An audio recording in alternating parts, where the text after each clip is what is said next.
You are going to love this episode of Moves Leaders Make, a book love podcast series for educators shaping change. We're grateful to donors like you who have generously contributed to the Book Love Foundation and made this series possible. Visit booklovefoundation.org to learn more. We've been talking about all the ways leaders make moves, that moves make leaders, but this big podcast is really about moves leaders make that change the course of thinking and the work that happens in schools. So this morning I'm reading Simon Sinek, who is one of Elaine's go-to leader people. Very favorites. And of course I thought of you because listen to his post on LinkedIn. There's a story I love to tell about leadership, but it doesn't start with a CEO or a general. It starts with someone you've probably never heard of. The person who holds the elevator when your hands are full, who notices when you're struggling and quietly asks, "Are you okay?" The person who makes the coffee and remembers birthdays, sends birthday cards to everyone in the building, just gotta say, who gives away credit and takes responsibility when things go wrong.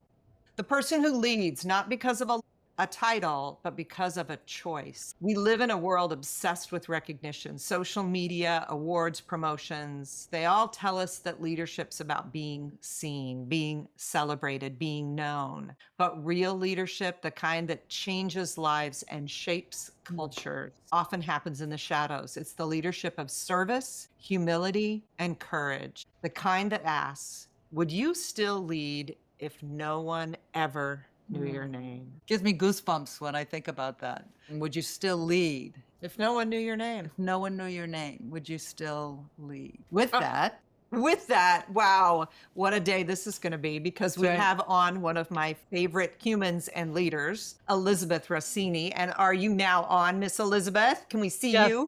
Hi, thank you for having me, Penny and Elaine. I'm delighted to be here. The reason that I put you on the list right away as someone we had to talk to is because of your background leading very different organizations as an educator. So I hope you will just introduce yourself to our audience with a few sentences. I have worked in public, international, and independent schools in 37 years as an educator. I've worked at the university level too. My educational mantra is, I believe schools should be joyful. I believe in fierce advocacy for the mission, for the students, for your colleagues, etc. And I believe schools should be a place of possibility. And all those three things shape kind of how I am as a colleague and as a leader. So tell us where you are and what you do right now. I am currently working at the Agnes Irwin School. It's an independent PK through 12 girls school. We're in our 156th year in Southeast Pennsylvania. And I am the assistant head of school. One of my areas that I oversee is the academic program. And as a person who joyfully spent a day with you in your school, one of the things I'm always struck by with you, Elizabeth, is that you are making big moves, one small move at a time. And my experience with you in Bangkok at the International School Bangkok over 5 years of visits and work is that those small moves keep multiplying. So could you talk a little bit, when we think of something as big as an academic program or curriculum design, where do you start when you decide a school needs to make a change? Yeah, that's a really good question. Something interesting about so I worked as a consultant for many years. So I work with schools around the world on the same question you just asked. But my deep work has been in 3 different schools, international school in Bangkok with you, my current school that I'm at, and also 2 public schools that I worked in. And each school had a different context and expectation and mission, but the moves are the same. So one school might be a place that doesn't want a lot of structure put in, but it still needs to be coherent. Another school needs structure because they don't have enough. It still needs to be coherent. And what's been fascinating over the past 15 years of my career is that the moves are the same around change management and around how to move. And I think you're so astute by talking about the big moves of the actual change you want over a number of years. And you have to plan for where you want to be in said number of years. But it's the small moves you make and it's the nudges that you make alongside the accountability. Right, so we're going to try this year and we're going to pilot it. And then by next year, we're going to support you along. But then I'm expecting it as a move that we do if we agree that this is something that's going to move our program. So it's the new idea, support, et cetera, alongside the pressure. And it's where to apply the pressure with the support and how you move it along. Very well said. So it's almost the balance. It's creating the leader has the responsibility and should have the intuitiveness to understand the balance between those things that you're talking about. 100%. And thinking about, so Penny has worked with us last year and hopefully she's coming in this year as well. We have a 3-year initiative in our middle school English program. We basically looked at it and said we kind of blew it up essentially. And being able to say, here's where we want to be in 3 years. What do we do in year 1 versus year 2 versus year 3? And as we're going through that, what support, as I said, teachers need, but also what are we expecting of you? And then how do we get teachers to come along in a way that they feel like they're partnering with us and they have voice in what we're doing and they have efficacy in what we're doing?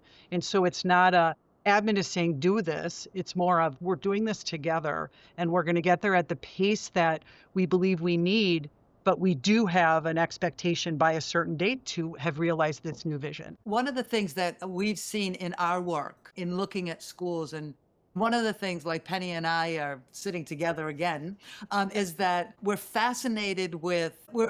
just fascinated with how schools are developing over time. And we look at some of the things that are hindering the schools and how we can support schools to be multipliers of brilliance for a better position. And I know that a lot of teachers now need to let go of past experiences. And we as leaders need to monitor so that, as you talk about, moving forward without giving the supports. I'm curious as to what do you do with teachers who are being challenged by letting go of past practice to get where you in your design? Yeah, that's a really good question. I think with some teachers, and we all know this, you're going to have your trailblazers that are like, let's go, let's bring it on. I just thrive in trying new things and challenging myself. You have the people in the middle that you want to try to support and you know they're going to get there. I try to meet those conversations with, here's some research. Let's read this together. Let's dig into this. Let's look into what we know long-term practice. What does it say? Sometimes it has to be like, this is the direction we're going. I know you have capacity and we can do this together. But if this isn't where you're comfortable moving forward, then we're going to have a different conversation. Sort of that courageous leadership to have those conversations to let people know you believe in them and that we're going to move forward, but it's not optional. The other piece that I've loved that you do so well, not only that you're not afraid of those hard conversations and you're respectful and careful with how you hold them, but you also established a way to collect data that was unusual. So in the Bangkok school, for example, I spent 2 weeks there one time interviewing 3 kids at every grade level, middle school through high school, random sampling, and ask them the same 10 questions. This was a genius move. I know you worked in assessment for so long, but Matt Glover did the K3s, and then I did more of the upper, and then we swapped for 3 different kids, so we got a blend. But the key here is ask your kids the same 10 questions that reflect this initiative. One of them was, talk about a conference you've had with the teacher this year. And then we had this data point where some of the kids said, I haven't had one of those, when it was an established expectation. And you're not like pinpointing which teacher, you're simply saying, here's our data, and this is why we're going to keep working on conferring. Can you talk about like how did you come up with that, or like say more about that? One, I think we did it together. The other thing, it's interesting because an international school is a different environment than a public or a independent school. And an international school has lots of people that can be transient. So you might come for a 3-year cycle and then go somewhere else, or someone might be there their whole career. But it's a different need to establish. It's almost like you're fighting against more people saying, I don't need to do that in an international school than in independent schools where they come in, I know what I'm doing, I'm bringing what I did at my last place, et cetera, et cetera. And so we had to do a different move there. I wouldn't need to do that kind of study here at this school or my previous school because people were like, I see where we're going. I actually agree with it and I trust the process.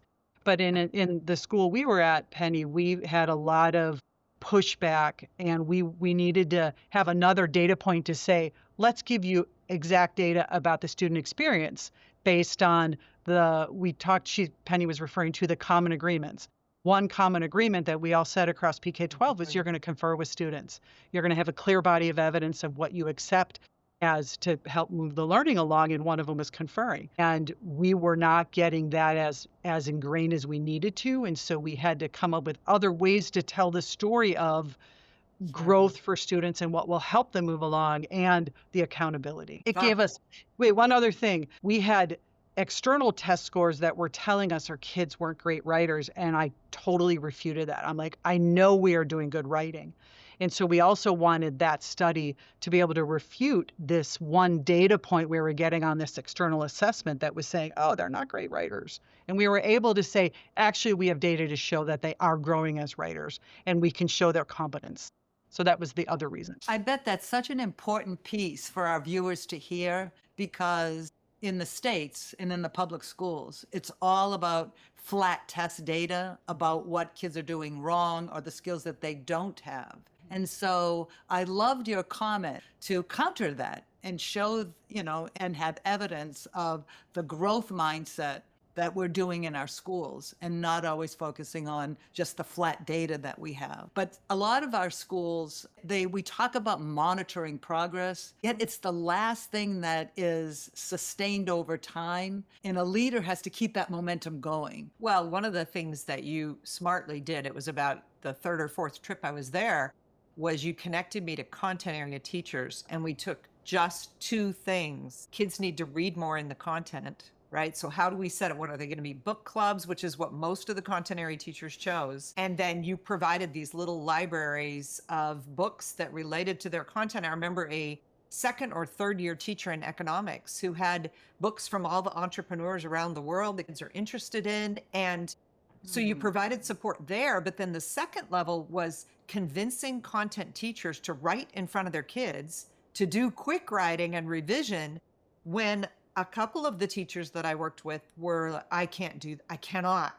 I mean, that felt like such a public display, and they were so concerned. But as we were moving it in to these different content areas, then those conversations outside of us, right? That's what you want. You make this small move, and all of a sudden the teacher goes, wait, I do have things I could show them in revising my own writing. So that idea of you taking, this is a move that works in ELA, but it will work in content classrooms as well, kept like this whole school movement towards an initiative that I so rarely see. Very much so. Very rarely over That's time right. see. Yeah. Well, let me back up about how we sort of set that up. After your second year, which was my first year of working together, was your second year in Bangkok.